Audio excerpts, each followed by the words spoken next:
How to reset iPhone to factory settings. Open the settings on your phone. Tap on your Apple ID. Tap on iCloud. Now here tap on iCloud Backup. Make sure you have turned this on.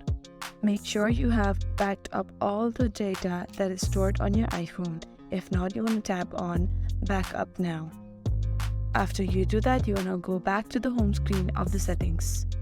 Now tap on your Apple ID, scroll down and tap on Sign Out. As soon as you do that, you will get an option if you want to back up the datas, and if you want to back up them, you just want to enable them and then tap on Sign Out. The next thing you can do is you want to go back to the home screen of the settings, scroll down and tap on General.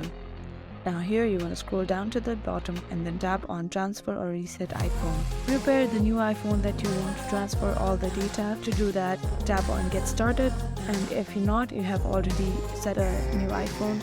Let's move to the next step. Tap on Erase All Content and Settings.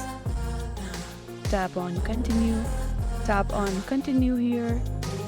Enter your password. As soon as you do that, your phone memory will be erased.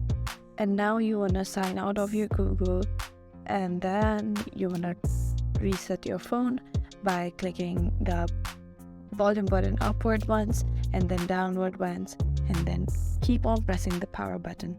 It will turn off your phone, and after it turns off, take some time and then turn it back on again. Then your iPhone will start by saying hello. I really hope this video helped you out. Thank you so much for watching till the end.